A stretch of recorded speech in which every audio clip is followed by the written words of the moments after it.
안녕하세요. 저는 40대 초반의 여성입니다. 많은 현명한 분들의 조언이 필요한 문제라 부끄러움을 무릅쓰고 이렇게 사연 보내봅니다. 20대 중반의 나이에 결혼을 한번 한 적이 있어요. 당시 친구 소개로 만났던 남편은 저보다 7살이나 많은 남자였죠. 남편은 사업을 한다며 좋은 차를 타고 다니고 좋은 곳에 데려갔던 것에 어린 마음에 홀랑 넘어간 것도 있지만 남편은 대체적으로 주변 사람들에게 평도 좋았고 멋진 남자였습니다. 30대 초반의 나이라고는 믿기지 않을 만큼 제 또래처럼 젊어 보이기도 했고 평소 자기 관리를 잘해서 그런지 뱃살 하나 없는 탄탄한 몸을 가진 남자였어요. 연애한 지 1년이 채 지나지 않아 남편은 제게 결혼을 하자고 말을 했었지만 제 기준으로는 연애 기간이 아직 1년밖에 안 되어서 없지 않아 조금은 고민을 했지만 집에서도 멀끔하고 돈 잘 버는 능력 좋은 남편을 싫어하진 않았기에 연애 1년 만에 결혼은 이루어졌습니다. 시댁에서도 남편이 늦둥이라 시아버님의 노안으로 인해 건강 상태가 좋지 않으셨거든요. 그래서 돌아가시기 전에 저희 결혼하는 건 꼭 보고 싶다고 하셔서 더 서두른 감은 없지 않아 있었습니다. 그래서 제가 대학 졸업과 동시에 기다렸다는 듯이 결혼을 하게 되었습니다. 결혼하고 나자 남편은 저에게 직장을 다니지 말라며 자기 혼자서도 저 하나 먹여 살릴 자신도 있고 어차피 직장은 취업한다고 해도 당신이 임신하는 순간 직장을 쉽게 다니기가 어렵지 않겠냐며 조언하듯이 설득했습니다. 남편의 말이 틀린 것은 아니었기에 어쩔 수 없이 그런 이유로 구직 활동도 포기했고 집에서 가정주부로서 살다가 임신했죠. 그 뒤로는 여느 전업주부처럼 아이를 돌보며 남편을 내조하며 살기 시작했어요. 돌이켜보면 인생에서 그때가 가장 행복했던 것 같습니다. 남편은 항상 새벽 5시 반만 되면 아침 일찍 기상하여 집안에서 가볍게 운동을 하고 나갔고 아이가 생기기 전에는 저랑 같이 헬스장을 다니다가 아이가 생긴 이후부터는 집안에서 간단한 운동 기구들을 구매하고는 요가와 운동을 항상 같이 했었죠. 제가 남편에게 그래서 힘들지 않냐고 물으면 사업이라는 게 만만치가 않아서 저랑 아들 먹여 살리려면 체력이 일단 튼튼하게 받쳐줘야 한다면서 꾸준히 매일매일 노력만 하고 사는 남편이 저는 너무 좋았습니다. 집에서는 아이에게 자상한 남자이면서도 항상 자신을 관리하며 가정을 위해 노력하는 남자였으니까요. 그렇게 7년 동안 무탈하게 잘 살았어요. 저희 부부는 첫째를 낳고 3년 뒤 둘째 아이도 가지게 되었고 남편 벌이도 자리를 잡아 모든 게 완벽했었는데 어느 날부터인가 남편의 생활 패턴이 깨지기 시작하더군요.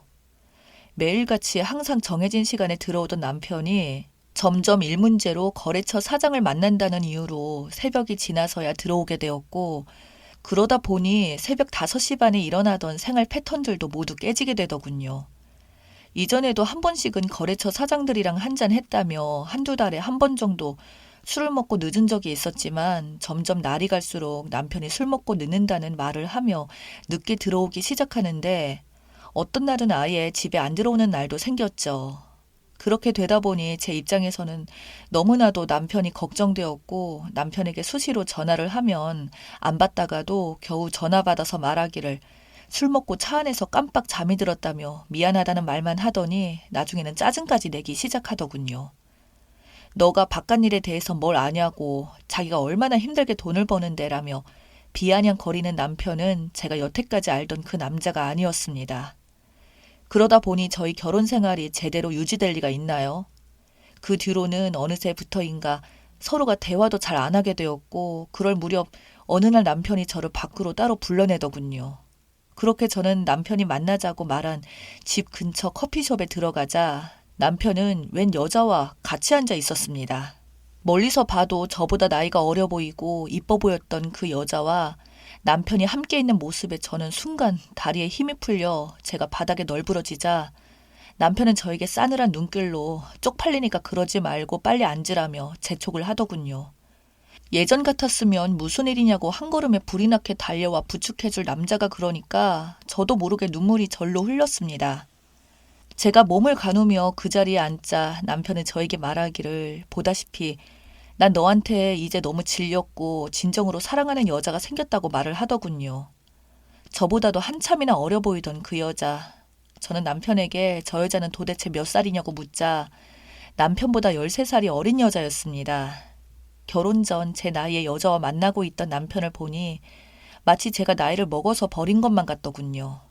남편은 저에게 이제 자기를 좀 놓아달라며 지금 살고 있는 집도 당신한테 줄 테니까 앞으로 대신 양육비니 뭐니 하면서 귀찮게 하지 말라던 남편에게 저는 무작정 매달렸습니다.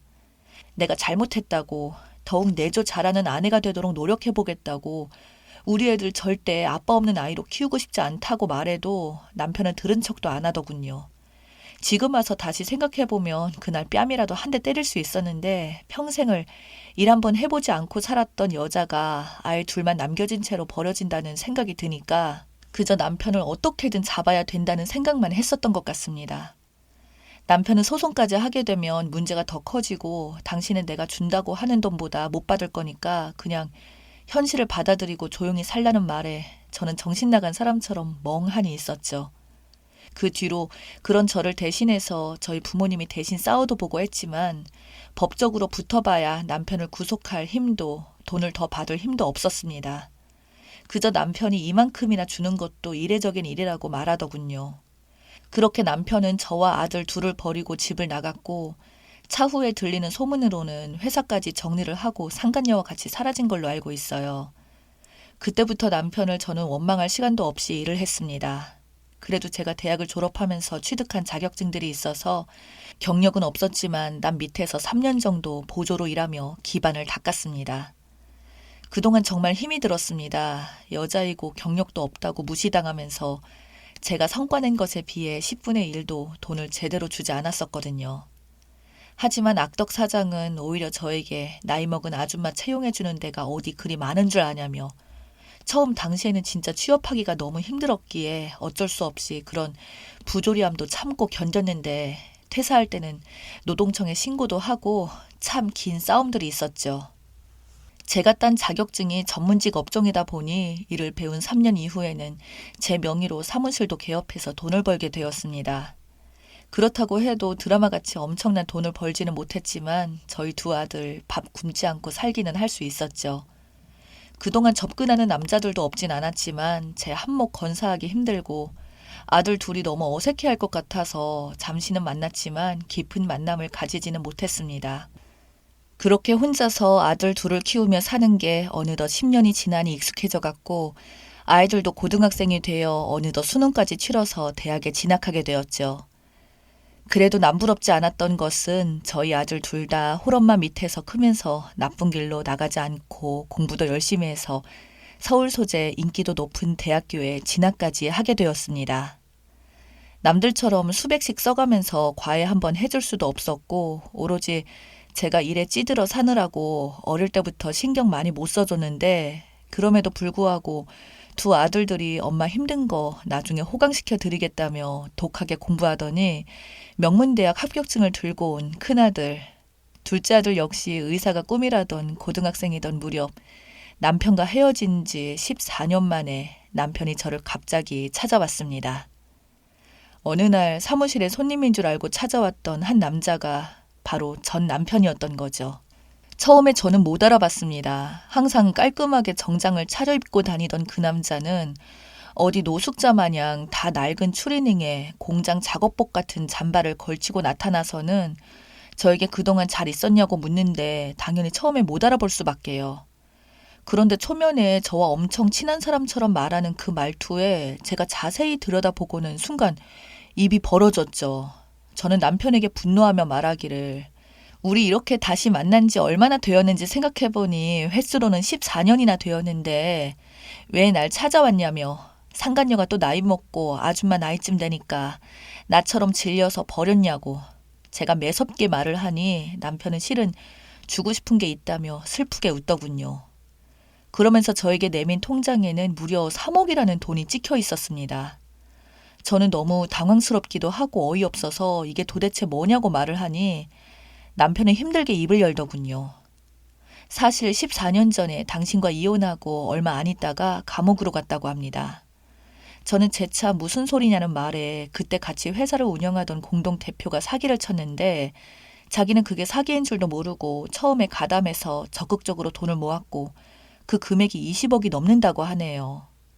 나중에서야 사기라는 것을 알게 되었지만 그때는 이미 들어간 돈들도 많았고 되돌릴 수가 없을 정도로 문제가 커져서 어쩔 수 없었다고 합니다. 그래서 알고도 계속 가담하게 되었고 이 문제가 터지는 것은 시간 문제라는 생각이 들어서 저에게 일부러 대역을 찾아서 상간녀가 생겼다며 거짓말을 했고 재산 분할을 해서 당신과 일부러 이혼을 했다고 말하더군요. 그러면서 남편은 그저 미안하다며 그땐 그렇게 저에게 상처를 주고 끝내는 방법밖에는 안 떠올랐다고, 하지만 자기 인생에 지금도 아내는 저밖에 없었다고 그날 상처 줘서 정말 미안하다며 계속 연달아 사과를 하더군요. 그렇게 이혼하고 2년 뒤에 결국 사기건이 터지게 되면서 남편은 실형을 받게 되었고 감옥에서 살았다고 합니다. 돈은 동업자가 들고 나갔던 상태였고 결국 그 사람도 남편이 3년째 옥살이 중에 잡혀서 돈은 대부분 회수가 되었지만 감옥에서 6년의 시간을 보낼 수밖에 없었죠. 그래도 모범수로 마치고 나와서는 그때 차마 저희에게 돌아갈 수 없었다고 합니다. 그때부터 일이라면 가리지 않고 노가다와 대리운전까지 하며 돈을 모으기 시작했고 최근에 주식 장이 좋아져서 그동안 모은 돈까지 해서 많이 벌었다고 하더군요.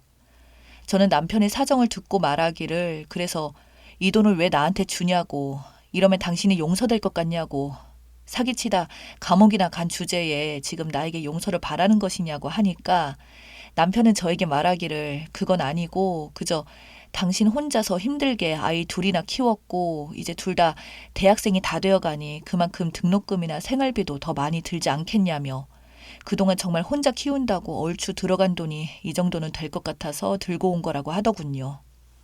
그리고 자기는 지금 아무것도 바라는 건 없다며 그저 저에게 다시 한번 미안하다는 말을 남기고 뒤돌아 나가는 남편의 뒷모습을 보니 순간적으로 제 마음이 참으로 씁쓸해지더군요.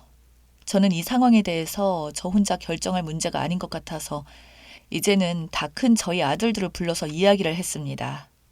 자초지정을 듣게 된 두 아들은 저에게 말하기를 자기들은 신경 쓰지 말고 엄마 생각이 가장 중요하다고, 엄마가 아버지를 용서할 수 있으면 받아들이고 아니면 그냥 돈만 받으시라고, 혼자서 힘들게 저희 키워준 양육비라고 생각하면 되지 않겠냐고 말해주던 큰아들.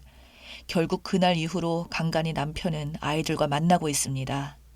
아이들도 말은 그렇게 했지만 대신 14년 만에 만나는 아빠가 그렇게 싫지는 않은지 연락도 자주 하고 한 번씩 저에게 허락을 받고 아빠 만나서 식사도 하고 봅니다. 남편은 내심 다시 합쳐서 살고 싶어 하지만 저는 여전히 겁이 납니다. 다른 일도 아니고 남들의 인생에 피눈물 나게 한 사람이니까요. 돈 쪽으로는 이미 다 갚아서 채무가 없다고는 하지만 돈이라는 게 단기적으로 그때 없으면 엄청난 손실도 발생하게 되고 좋게 끝나기를 망정이지 다시 또 저러지 않는다는 보장도 없고 그저 혹시나 아이들이 나쁜 걸 배우게 될까 봐 겁이 나긴 합니다. 그리고 무엇보다 지금 그 남자와 다시 살았을 때 과연 예전처럼 행복을 느낄 수 있을지도 모르겠고요. 저는 어떻게 하는 게 현명한 선택일까요?